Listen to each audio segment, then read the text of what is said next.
اے میرا رنگ تے میرا لہجہ بھی دیکھو. اللہ حساب کرنا ہے نا. اچھا بولو, اچھا بولو. تو مرزا جیلوی کہتا ہے کہ گل حضور دی نہیں, گل نمازاں دی ہے. انہوں پوچھو پوتنی دیا جے گل نمازاں دی ہے تو اللہ یہ کیوں فرماندا ہے صحابہ کرام نو پر جے میرے محبوب تو آواز اچھی کیتی ہے تو تواڈیاں نمازاں گئیاں. مرزیا تیری نماز علی دی نال دی ہے, تیری نماز صدیق اکبر دے نال دی ہے, تو جے آواز اچھی ہو جاندی انہاں دیاں نہ رہندیاں تو کہڑے کھیت دی مولی ہے. بات سمجھ آ گئی, گل نمازاں دی نہیں. اگر گل سرکار دی نہ ہوندی تو پتہ ہے اللہ کیا فرماتا, جس کی آواز اونچی ہو گئی میرے محبوب کے سامنے اور جس نے بے ادبی کر لی اس کے بعد چپ کر کے وضو کرے اور 2 نفل پڑھے اور میری بارگاہ میں روئے, میں اسے معاف کر دوں. جس نے میرے نبی کی گستاخی کر لی, آواز اونچی ہو گئی, کوئی غلطی ہو گئی, وضو کرے 2 نفل پڑھے پھر توبہ کرے, پھر میں انہوں چھوڑ دیاں گا.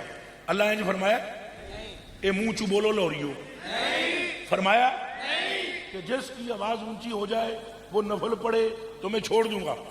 بلکہ اللہ نے تو ادھا الٹ فرمایا. اللہ فرما رہا ہے یا ایھا الذین آمنوا لا ترفعوا اصواتکم فوق صوت النبی. اے صدیق پاک, اے عمر پاک, اے عثمان پاک, اے علی پاک, اے سلمان پاک, اے سعد پاک, اے عبد الرحمن پاک, اے عبداللہ بن مسعود, اے عبداللہ بن زبیر, اے ابی ہریرہ, اے سعد, اے سعید, اے عبد الرحمن, اے سلمان, سن لو اگر تمہاری آواز او پتر ادھر ہے کیا کر دیو بچے بہ جاؤ تو کے پتہ میں کیا کر رہے ہیں تاں ہی تو ٹیکے لاندے پھڑ کے بھابی تو سمجھ ہی کچھ نہیں آتی اے تو سمجھ ہی نہیں میں کیا گل کر رہا ہوں تساں فوٹوؤں وچ لگے ہوئے ہو. ایسے صحابہ کی جماعت اور علاج یوم القیامہ قیامت تک کے آنے والے مسلمانوں, اگر تمہاری آواز میرے نبی کی آواز سے اونچی ہوئی تو تمہارے اعمال کی چھٹی. تو دسو مرزیا رکھ ہاتھ قرآن تے, جے گل اعمال کی ہوتی تو صرف آواز اونچی ہونے پہ اعمال رک کیوں نہیں رہے. اور اعمال بھی کس کے؟ صدیق کے, علی کے. اگر ان کی بھی آواز اونچی ہو اعمال کی چھٹی, معلوم ہوا کہ گل اعمال کی نہیں, گل ساری سرکار. بولو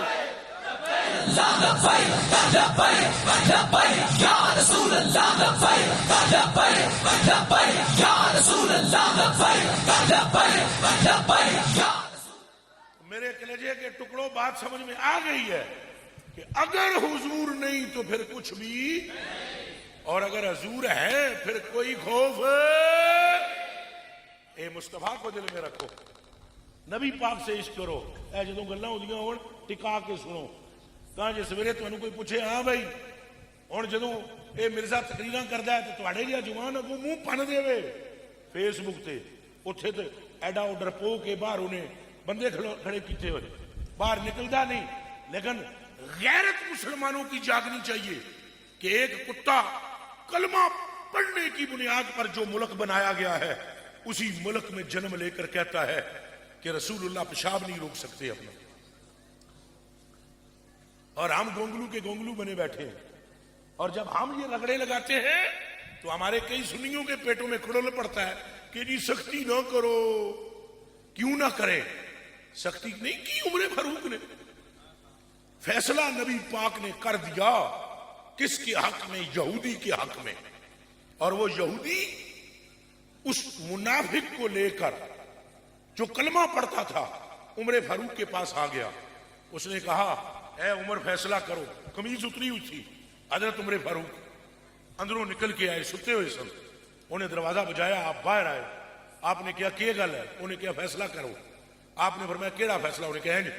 آپ کچھ گل کرن لگے, وہ یہودی بولے ہے. انہیں کہا سن عمر, جس گل دا فیصلہ ہے تیرے کو لے کے آیا ہے, اس گل دا فیصلہ تیرے اور میرے تیرے اور اے آقا نے میرے آقا کیتا ہے.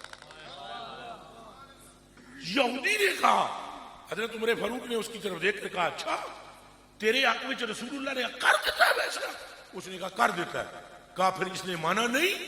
اس جگہ انہیں کیا ہے عمر فیصلہ اچھا کریں گے سرکار سے بھی. آپ فرمایا میں آتا ہوں. وہ سمجھا قمیض پان گئے اندروں بابا چھک کے لے آیا تلوار. تو بابے زور اتنا تھی ماری ہی کی ہے دوجی نہیں ماری ایک کی مار کے گردن وہاں گری. فرمایا جو مصطفیٰ کا نہیں ہے ہماری تلوار ہی اس کا فیصلہ کرنا جانتی.